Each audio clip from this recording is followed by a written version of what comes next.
Our first piece of content is a panel, and it is the best practices for keeping your PC game relevant. And I should have Jacki somewhere in the ether to come and host this panel for us. Are you there, Jacki? Hello. She's on her way. Hello, how are you today? I'm good. How are you? Good, I'm great. Thank you very much. And joining Jacki, we have William from GameScribes, Chris from Xsolla, and Phillippe from Robot Cash, who should also be joining us very shortly. Very excited to hear about your new project, Danielle. Thank you. I can't share a lot right now, but you will be hearing a lot more in the coming months. It's something to get excited about, isn't it? Okay. There's William. Hey, William, can you hear us okay? Yes, hey. Can you hear me okay there? Yep, all good. Welcome in. And we've got Chris as well. Hello. Hey, Chris, how you doing? I'm good. How are you today? Good. I'm great. Thank you very much. Hey, Jacki, William. Hey, Chris, how you doing? Brilliant. And Phillippe is on his way. It looks like he's running a few moments late. But if you're okay to go from here, Jacki, and take the panel, I will disappear into silence once more and let you get on with it. Absolutely. Thanks, Danielle. Brilliant. Thank you. Hello, gentlemen. And while we wait for Phillippe, I think it'd be a great idea for us all to just start introducing ourselves. So I'll start. Hello, everybody. I'm Jacki from Dimoso. Dimoso is a PR agency specializing in video games from PC, console through to mobile games. And been really exciting to take part in the whole conference. Thanks again to Xsolla for the sponsorship. So it's been a really, really good conference. And looking forward to the panel talk today. So I'm going to hand over to Will to talk about his background. Great. Hi, everybody. My name is William Farrell. I've been in localization and video games for about 15 years now. 10 years ago, we founded up GameScribes, who focuses in all aspects of video game localization. And yeah, I'm here to chime in when I can and talk about how localization and culturalization can affect your PC games. Fantastic. And Chris from Xsolla. Hi. So yeah, my name's Chris. I've been in the games industry for quite some time and worked at a lot of different companies, run a number of studios, and recently joined Xsolla as their president just to continue the journey on the video game side and really help us connect with our partners. Yeah, congratulations, Chris, on the new roles. Fantastic. Thank you. Exciting. We'll get Phillippe to introduce himself when he joins us. So the panel's about keeping your PC game relevant, and I suppose with that the assumption is that you already have a great PC game. You know, you've got some traction, you've got some good players. So this is all about how do you sort of keep that momentum going and keep that relevance. And I think the first thing that we really sort of think about then is not just the game itself, but also the business of the game and the business behind the game. And perhaps, you know, how do we analyze our business models and think about what we've done in the background, how we've built it, and how can we maybe look at that and and see how we can adapt. Maybe I could pass that to you, Chris. Yeah, absolutely. So, you know, that's something that I've been fortunate enough to do a number of times, and that is look at the business models of games, help games go to market, help them succeed or continue to succeed even when they're in market. And, you know, I think it's really important to look at the kind of game you have, look at your audience, what they're engaging with, and really think about your business model around that.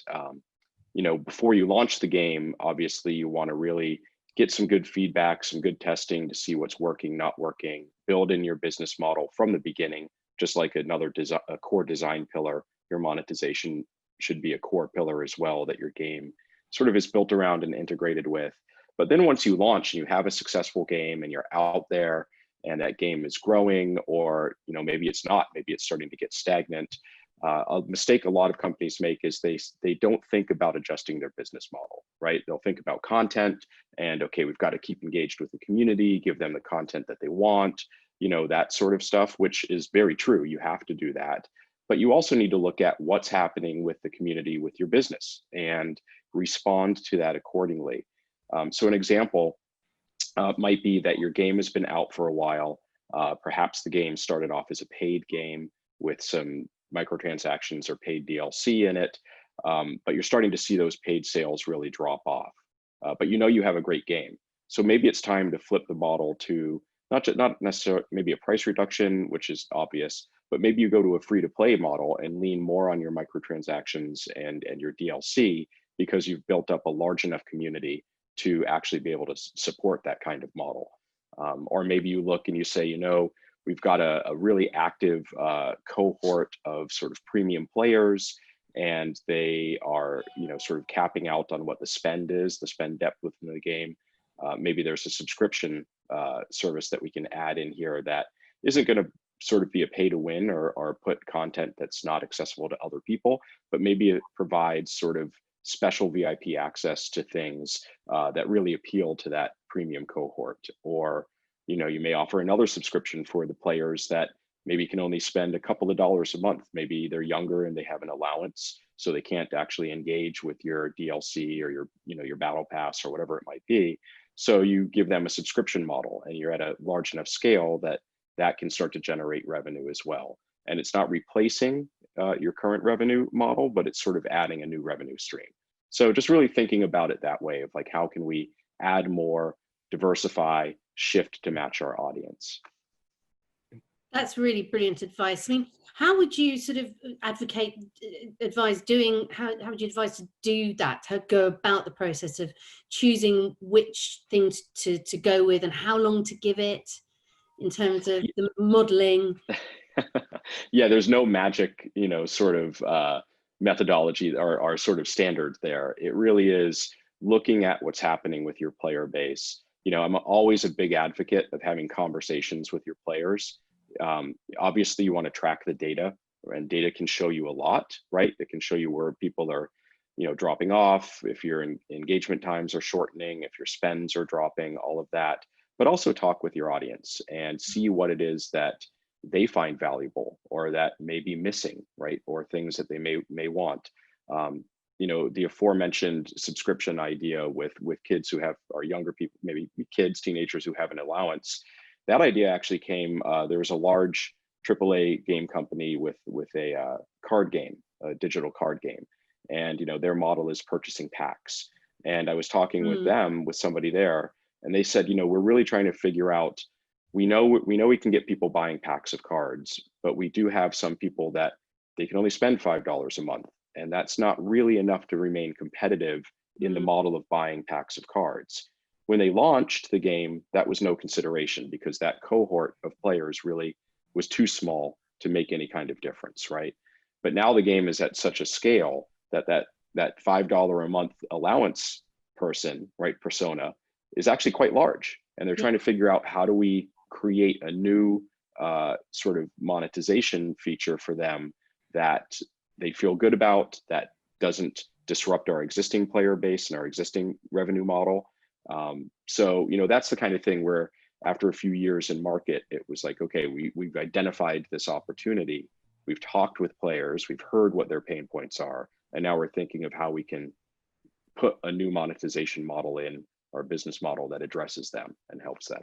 That's really interesting. I think, William, maybe you'd be able to talk to the fact that maybe just like that example that Chris just gave us about having to look at that younger audience with the lesser budget, maybe you see different factors geographically or culturally influencing those kind of decisions on your business model. Absolutely.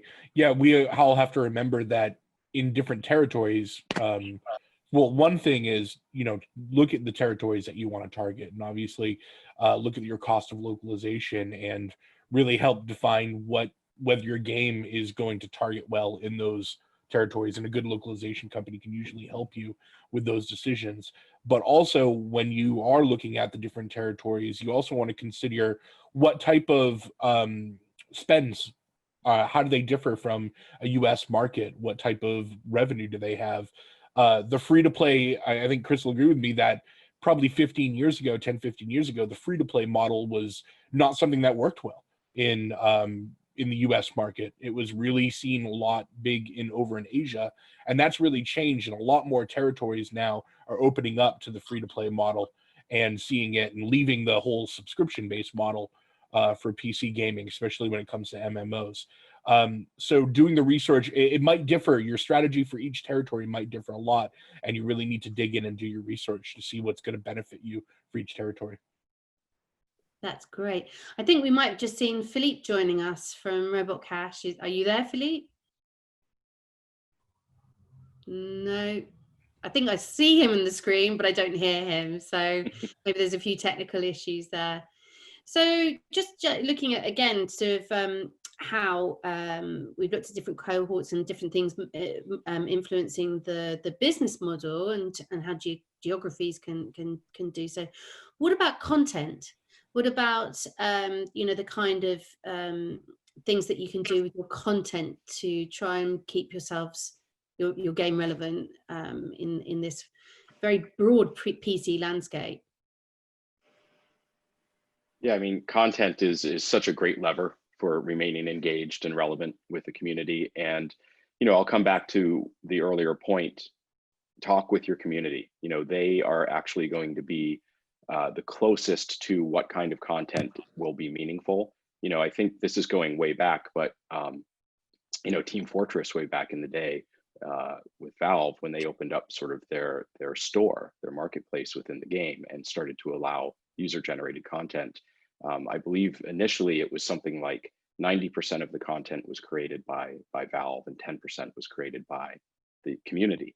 But very quickly they found that 10% of community created content was outselling the content that the developers were making, right?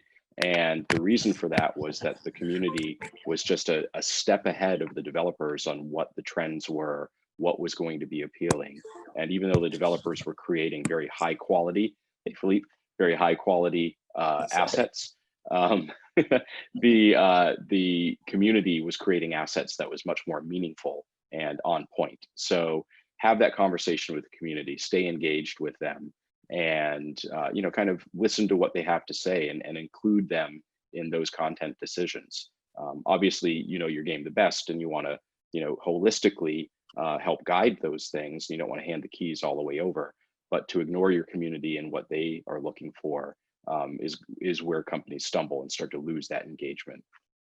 Yep. And if I could actually just jump in and add on to that point too, is also don't forget about, you're going to have different communities across different territories. And it's very easy to get comfortable with the language that your developers speak and just paying attention to your core community. But I think so many companies now are finding that a significant amount of their revenue are coming from other territories than the United States or England, non-English speaking territories. So it's important to be able to find ways to communicate and allow a voice for those other territories that may speak a different language as well.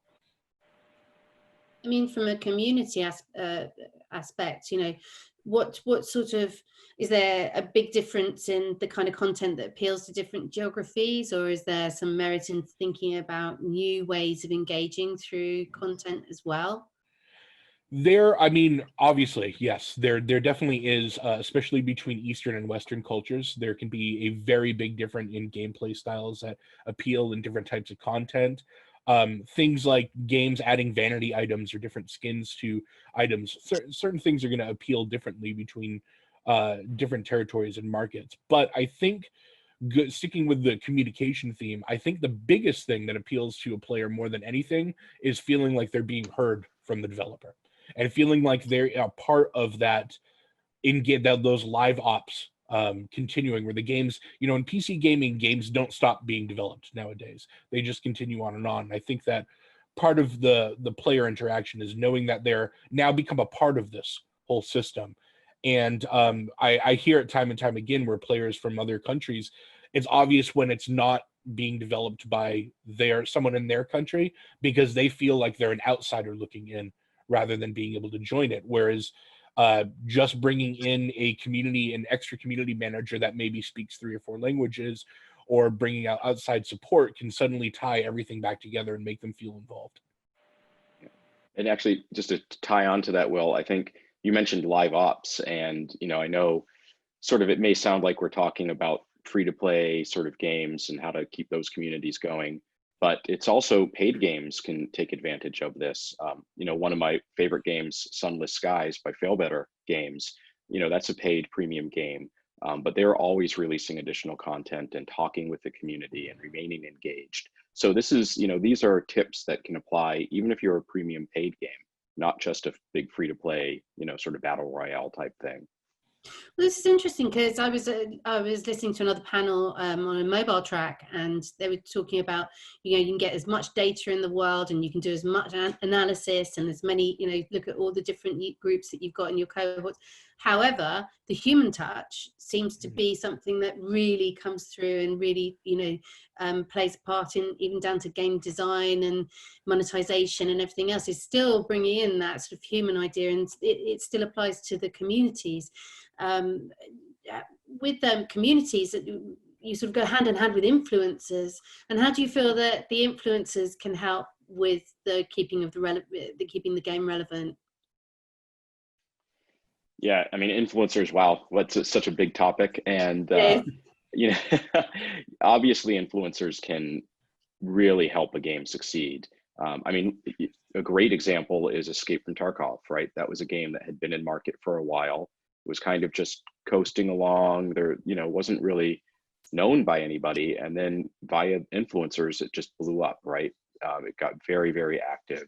And the influencers were able to bring in a lot of new players.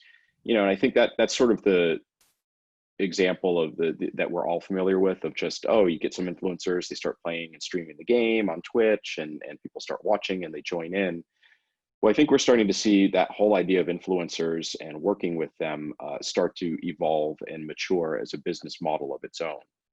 You know, we're starting to see new models emerge, which are not just, hey, we're going to pay you a big boatload of cash to play our game for a few days, and you're going to kind of half-heartedly play it, and then you're going to walk away, and the influencer was the only winner. We're starting to see new tools emerge that allow for more of an affiliate kind of partnership, more of, hey, influencers are being provided unique content or unique tools, or even becoming part of the conversation around new content that can be focused on their particular audience, to help them stay engaged with their audience, to help them actually profit from, you know, recommending the game and you know, staying with it. So, you know, it's an interesting field. There's a lot of new tools coming into play. I would encourage people, if they're looking at influencers, don't think that you're priced out, right? You know, find the influencer that's right for your content, right for your game. And as we talked about with different business models for monetizing users, there are different business models and tools that can allow you to help monetize with the influencer. So it's a win-win for both of you, and provide exclusive or unique content to their audience. So search out those tools. You know, that's something that we do as well. But I think it's really important to not just think of influencers as a paid commercial, that you now can create a partnership and benefit from that.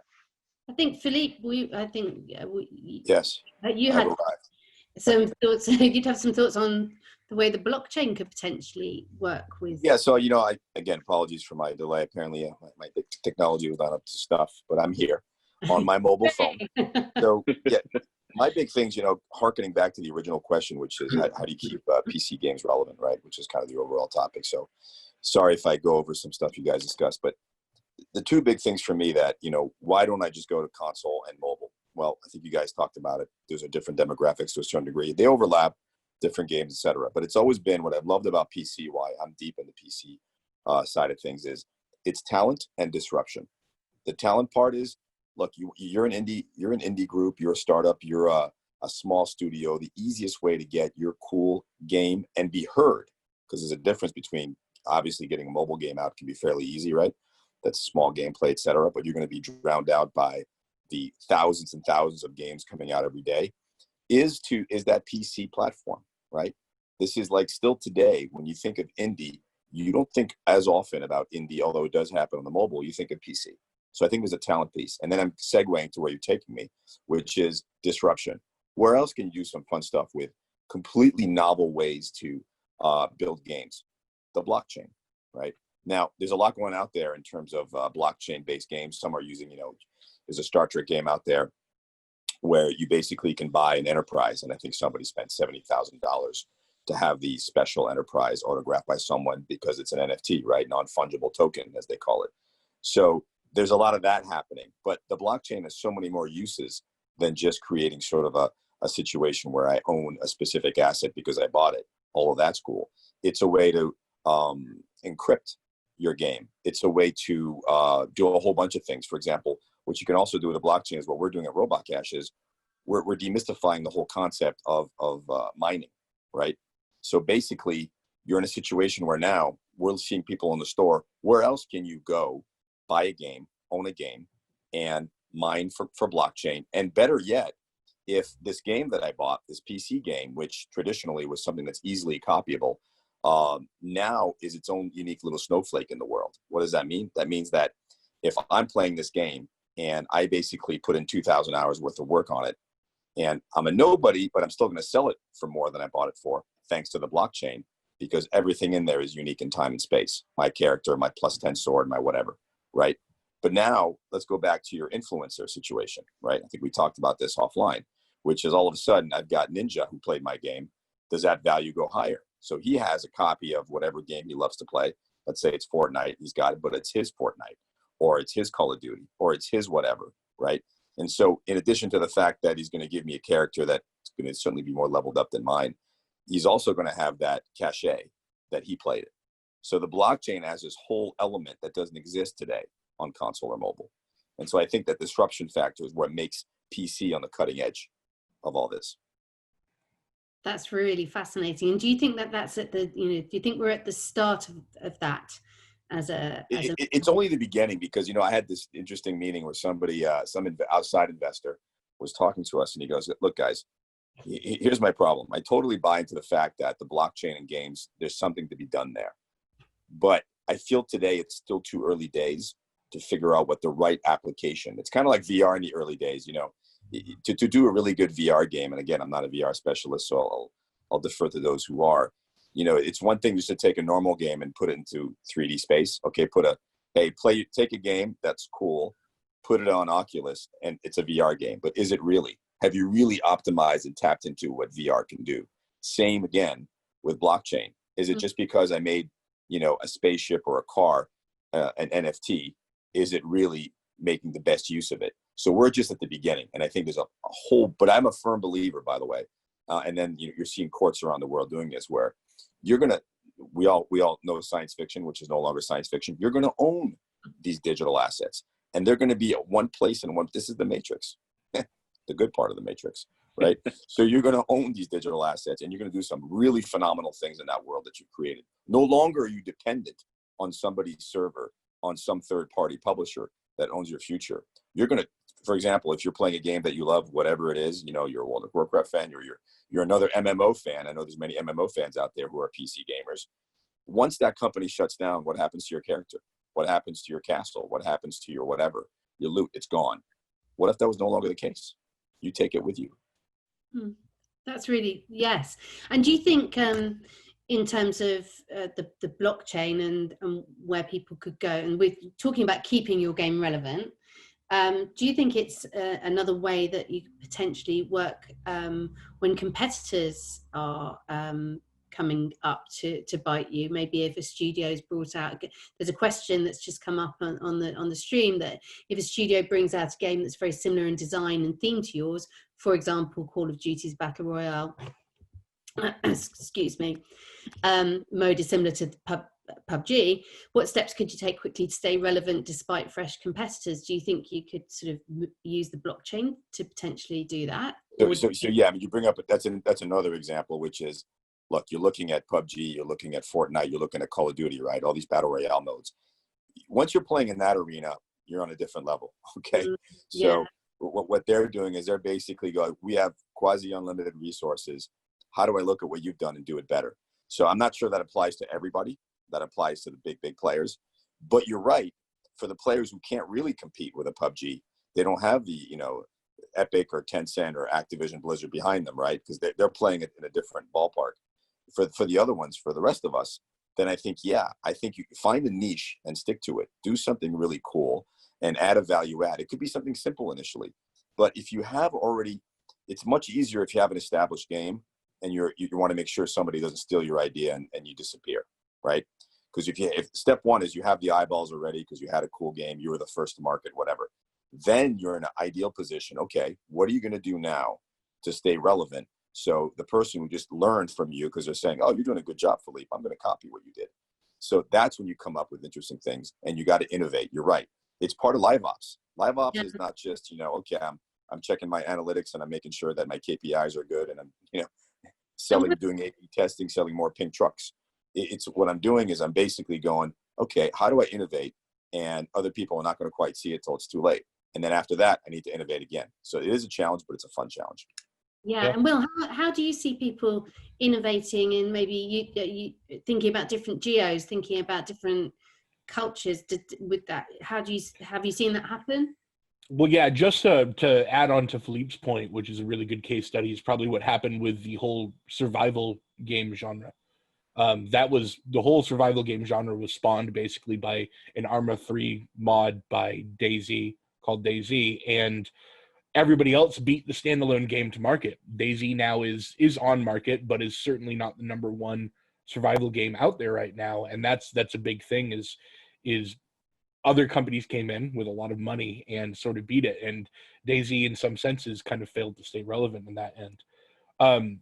When it comes to territories and your other target territories, I think that it's the one thing that you have to remember too is that the distribution platforms, one thing that I think blockchain can help is that distribution platforms vary a lot. A lot of people don't realize that if if you want to get into China, your distribution platform is not going to be Steam or other, popular platforms. It's going to vary a lot. And as a blockchain potentially grows and becomes a bigger player in the PC game world, that allows distribution now to overcome sort of some of the territorial or even political challenges of getting your game released globally.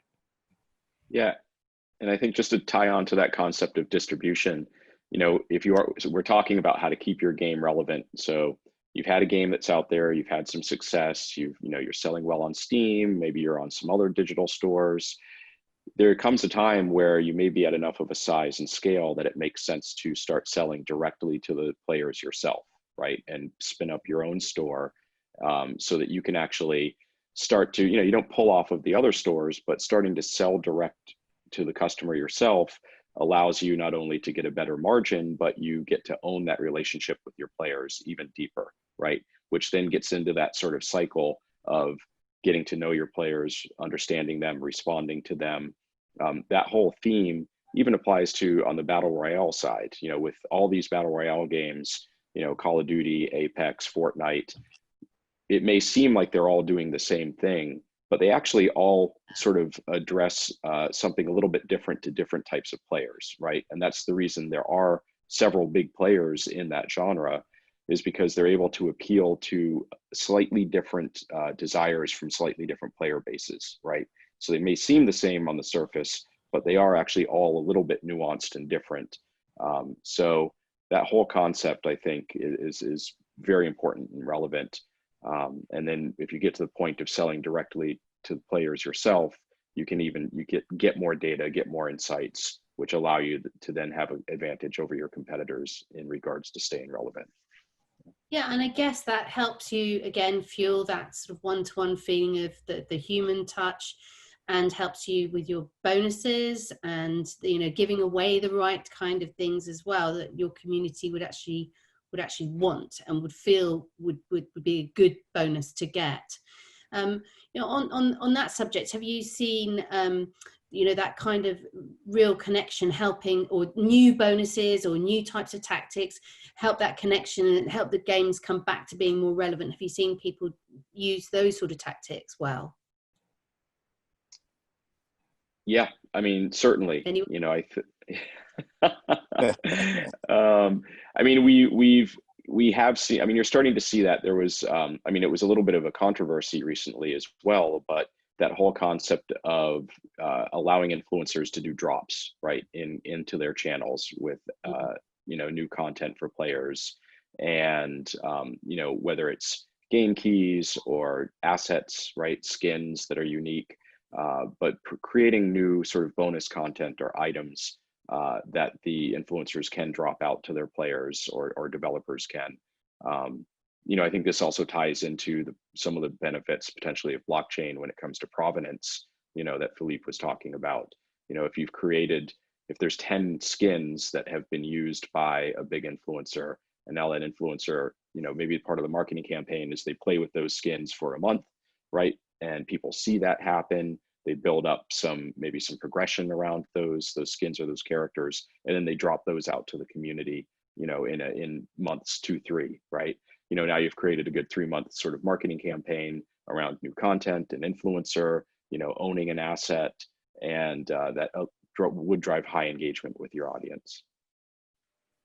Definitely. Well, we're a great fan of fashion shows here in this household, and I want to see a history of fashion shows going backwards now. So we'll see. Maybe they'll pick up that idea. Well, League of Legends, right? They teamed up with not Versace, but who is the? Oh God. Right, to the point. They teamed now. Yeah. But they teamed up to do some really cool things, bringing over from the fashion world, and that's a great example of bringing in content that you wouldn't really think of, but they know their audience, right? And they know that they've got an audience that is sort of very brand aware, that they were able to find a hip sort of high-end fashion brand that matched their game brand, and it was a benefit for everybody. Yeah, it's interesting because if you think about those sort of fashion shows, and then you think about real world events, you have World Fashion Week, for example, and they could tie into those. Interestingly, we see a lot of things that seem very North American in terms of events, and people sort of reflecting on those in their games. There is a question that's popped up on the stream about real-time events, and do you think tying your game to real-time events or risks limiting the game's long-term relevance and lifespan? Do you think that's the risk, or do you think the risk is that you're not respecting geography or global, because we are working in a much more global environment now? You have to be careful with how you do it, I guess, right? You don't want your game to appear like it's just a commercial, shilling out different brands, or trying to take advantage of every new thing that's happening out in the world, right? But at the same time, you do want to be relevant. I think Will probably has a much better perspective on this, but even regionally, one of the things that helped League of Legends succeed early on is they distributed a lot of their sort of, not marketing, but they put a lot of power into the hands of the regional teams to sort of drive engagement that matched what was happening within that region, instead of taking just a North America sort of centric approach where it's the 4th of July, we're going to do a big event for the whole world, right? It's like, okay, great, but most of the world doesn't care. So distributing that out, putting power out into the hands of your regional sort of teams or partners, whether that's influencers or team members or whatever, I think is very important. But Blizzard does a very good job at respecting all territories. They did that years and years ago, but if you look at now the promotions that they do in Overwatch or Hearthstone or World of Warcraft, where it's always respecting Chinese New Year, you're seeing all these other different cultural events come out. But of course, not everybody has Blizzard's financial backing and regional offices to be able to do that. I think most important, the easiest thing to do is remember your time zone differences and your peak. If you're going to have live events, your peak times in different territories. Even if you don't have somebody on staff at your office that can speak directly in their language and speak in English, at least making sure that the events that you have, if it's a unique or live event, takes place during their peak hours. That's probably the least that you can do to make sure that resonates with all your different regions. Yeah, and you can also lean on your player base. You can find sort of advocates or ambassadors from your player base who may be fluent in a language in a region, and they're very active in that region. Show them some support. Bring them on board, not as a team member or hire, but bring them on board sort of as an ambassador or somebody who has a little bit more voice in your social channels, right? And engage with them to try to drive events and keep things relevant in their region. Yeah, the big thing I found, just to tap into that, is finding local influencers and streamers. That is a game changer if you've got the right amount of people involved in each region. That's going to help you a lot. So I totally agree with that one, Chris. So I always like to ask this question because I've recently re-engaged with some games myself through various reasons. Have you had any favorite games that you liked yourselves and sort of drifted away and got into other things and then re-engaged from your own perspective? Is there anything that strikes, any game that's sort of got you back on board? It's a good question. PC only, or it could be anything? It could be anything, because I think these tactics don't necessarily just talk to PC only, although PC is, as we know, the most embedded method of playing a game across the world. But there might be something from any other kind of genre that would bring you in. Yeah, I mean, look, for me, certainly, like I mentioned earlier, Sunless Skies, that's a game that I've drifted in and out of over time, and through their just continued engagement, right, with their community and seeing that there's updates and they have a really unique voice. And they for me, at least, they sort of hit that sweet spot of they're not doing it too much, they're not doing it too little, and they keep reminding me, it's like, oh yeah, and I just enjoyed that game, so I'll keep coming back to it.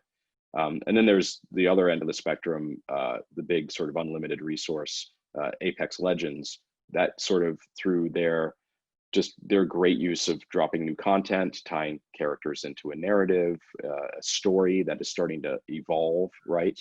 And make it feel like much more of a narrative-based universe as opposed to just a battle royale shooter. That keeps bringing me back, and they have their Twitch integration, which is really cool to get new skins. So those two for me. Yeah. Anybody for me, else? Yeah. Good. Good. Will. Yeah, I was going to say, Will's got a lot of answer on this one, I bet. I'm a diehard PC gamer. I've always been. I played console here and there, but I love the freedom that comes with PC gaming. One game that always brings me back that I never can stay away from is the original EverQuest 1. They even do something called progression servers, which is they roll it back to the game before they release any expansions, and then they release the expansions through a sort of ramped up cycle. So you get to play through your original experience with different crowds of people and going through all of that. So I really think when it comes to the pinnacle of MMO development, I think EverQuest 1, I'm still waiting for the next game that brings that topples that for me. I think it hasn't been done better. Interesting. Yeah, for me, I would say there's two, because over the past couple of years, I've shifted more to some mobile with kids. Kind of have no choice there. But what's interesting, that now that I think about this question more deeply, because the two or three games that I go back to is StarCraft. Just love it. It's old school, but I dive back into a big RTS fan. Command and Conquer, when it was hot, I was on it. There was a whole bunch of games I played on that one.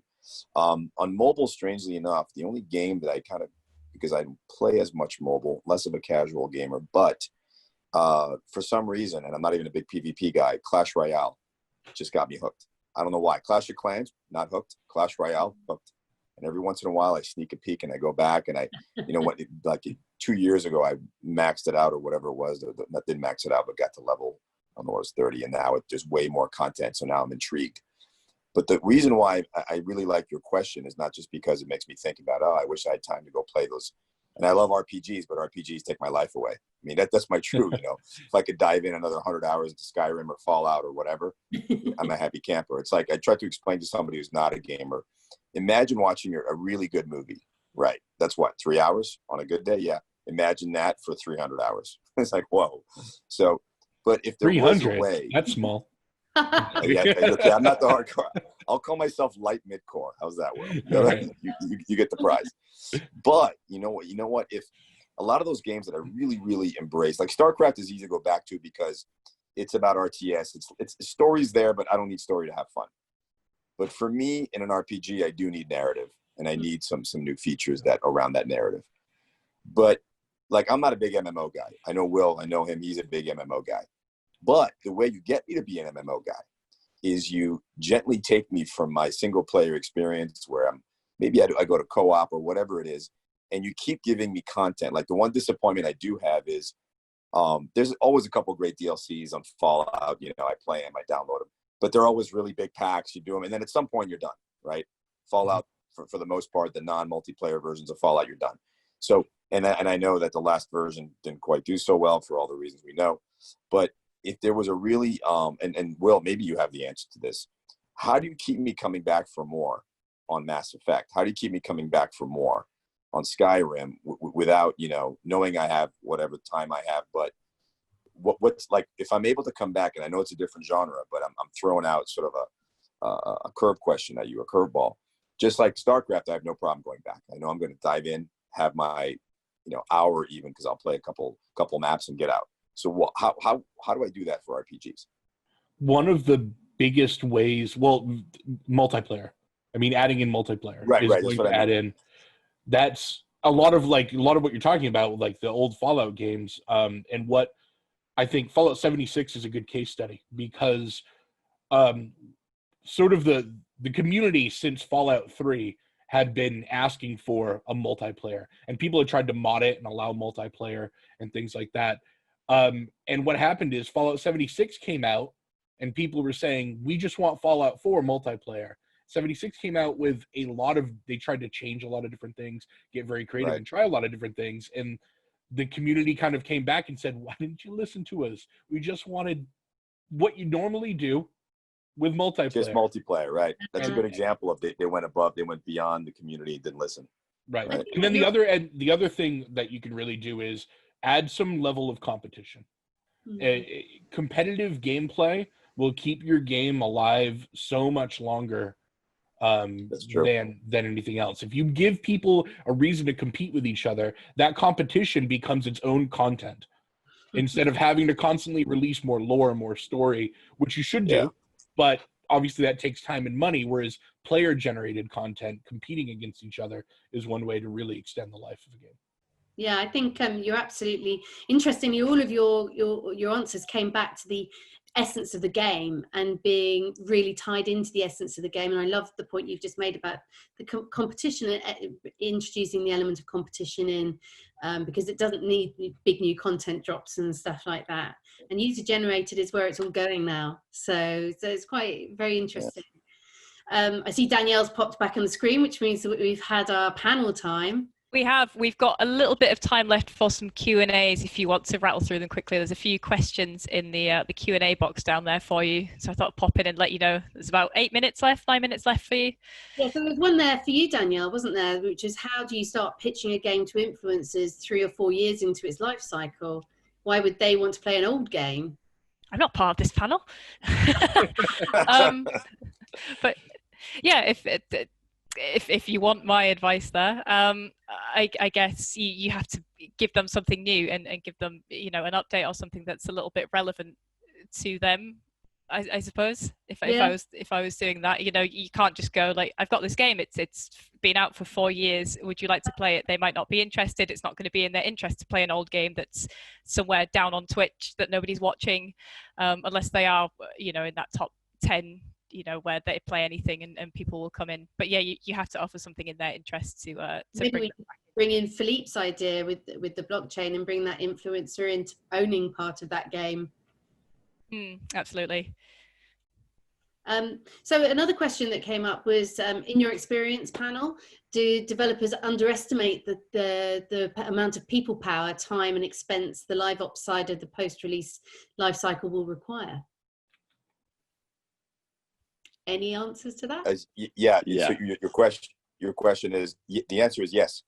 Absolutely yes. 100. Live ops has become this, and I don't know, Chris, I know you've got a lot of experience in that, so I'd love to hear your answer as well. It's become this ill-defined term that could mean 3 totally different things to 3 totally different people, right? It's because, you know, some people live ops is just do DLC. Others it's all about analytics, KPIs, and how to A/B test. Yet others, it's another situation, right? So it's community management and building. But to me, that's been one of the biggest challenges, is to Because traditional games, you know, way back in the day, you made the game and then you waited, right? Like making a movie. Now, no longer the case. Chris, go ahead. Sorry. Yeah, absolutely, Phillippe. You're 100% right. You know, live ops is something that I really advocate teams think about from the very beginning. You can't, the mistake a lot of games make, and you can recover from this, but it's really hard to bolt live ops on sort of towards the end of development. You know, you need to not only be thinking of the type of content or coming back to your core mechanics, your core gameplay loop, you know, how is that actually going to work in a live ops setting? What are the tools that you need to build to support live ops? That's where a lot of teams get tripped up, is they just aren't prepared to create content or engage with the community actively enough post-launch with the tools that they may or may not have built during development. So being able to rapidly support live ops, and then just being able to fund it. You know, you need to be able to think, if you're going to do live ops with your game, you need to bank at least, you know, 6, preferably 12 months worth of funding before launch, so that you can sustain through the initial period of figuring out what live ops are working and what ones aren't.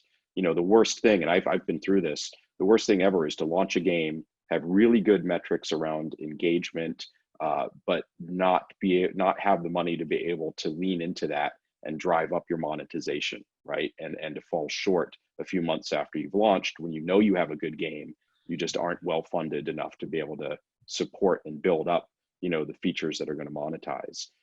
So making sure you plan accordingly and get the right tools and have things that support your core gameplay are all crucial. And don't forget that localization doesn't stop when you launch the game. Your live ops is always going to find, your community is always going to find bugs and certain things that can be improved upon or changed with the localization, even if you have the best translators in the world working on the game, and even if you've done proper linguistic testing.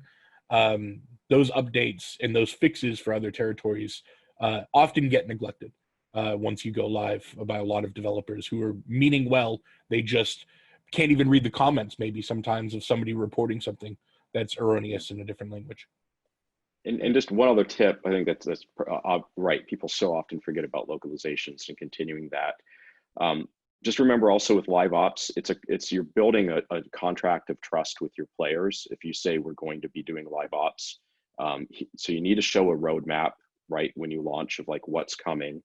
Even if it changes, just you need to communicate that with your players. But one of the things you can do is put your initial set of content releases on your live ops schedule sort of in the bank before you launch. You know, have a couple of months worth of live ops material already created, so that when you launch and you hit all the bugs and all the craziness that happens around launch, you still can maintain your live ops cadence, even if your team is distracted on just trying to keep, you know, fight the fires, right? And that'll give you some runway to be able to maintain that trust that you're releasing on a cadence that you've promised to your players. Really good advice. There's a question that's come in saying that if your game is relatively short and linear, has limited replayability, for example, a visual novel, how do you keep it relevant? That's a really good question, actually. I've always struggled with that one, because it could be the best game in the world, but if it's fairly linear and there's a story, do you really want to replay that story? It's like, yes, if I love a movie that I saw, I'm probably not going to see that movie again tomorrow. I'm going to wait a while. So the first answer I have for that is localization, right? Because the odds are you did, that's a good Will segue. You basically, if you've done it in, who knows, probably initially, if you're a small team, you might have hit EFIGs, English, you know, French, Italian, German, Spanish. But you may say, hey, you know what? Maybe with small tweaks and a little bit of localization, I can hit so many more markets. So that's one easy way to do it. Slightly more complex way to do it is, and there's a lot of these, you know, narrative games, even on mobile, that you see, you know, episodes and things like that. Pixelberry's got a series 2, Choices. You know, they figured out how to become a content factory. So that's hard to do, obviously, if you've got one game and you're kind of tied to that story. But what you can do, if you're short of becoming that content factory, is developing alternate endings. You know, having, you know, as you develop the game, the odds are you went through multiple iterations of the story. The odds are you have characters you may have lost, you may have gained, whatever. Keep track of all of that and keep it as additional content, because if somebody's hooked in the main story, especially if it's a good story, they're going to want to know more. Because once I'm in that world, I remember when I was watching I forget what movie it was. I think it was, it was Blade Runner, right? Blade Runner came out 2049, the one that came out a couple of years ago. And then I was like, yeah, okay, I'll go watch it. And after I watched it, I found out online there was all this little mini content, right? These 5 minute, 4 minutes that on their own I never would have watched. It was side care. It was like, ancillary characters with stories not quite as exciting. Some was animated. But after I saw the movie, I was eating that up. So I think that's a way to go to it. But Will, thoughts on that? Because you probably see a lot more of this on the localization side. Yeah, well, actually, I'll as you kicked it over to me, I will probably make a suggestion and kick it over to Chris, which is building a community around your game and allowing the community to start running events and things. A lot of the story-driven content, you leave the players waiting for more because you're trying to develop more story, and that takes time. But getting community events, getting the community involved with certain things, supporting fan base sites and showing them some love by doing live Q&A, things like that will allow the fans to come up with their own kind of content in the meantime while they're waiting for your next DLC. Absolutely. Well, I mean, we've seen examples of that across all game genres with things like fan art, right? Supporting what your community is doing, getting fan art into your official channels, right? And supporting that and recognizing it. When it comes to linear and narrative content, yeah, encourage fans to create their own fiction, right? And share that with one another. A mistake a lot of developers make is they think that all of their efforts should be focused on generating revenue. But the reality is you should focus a lot on generating engagement. And you, the developer, don't have to do all of the engagement driving, right? Your community is there to drive engagement. And if you are engaged and aware and appreciative of what they're doing, right, and sort of provide a guiding hand, that will come back and benefit you in the sense that that community will be active and ready for more of your paid content when you're ready to drop it.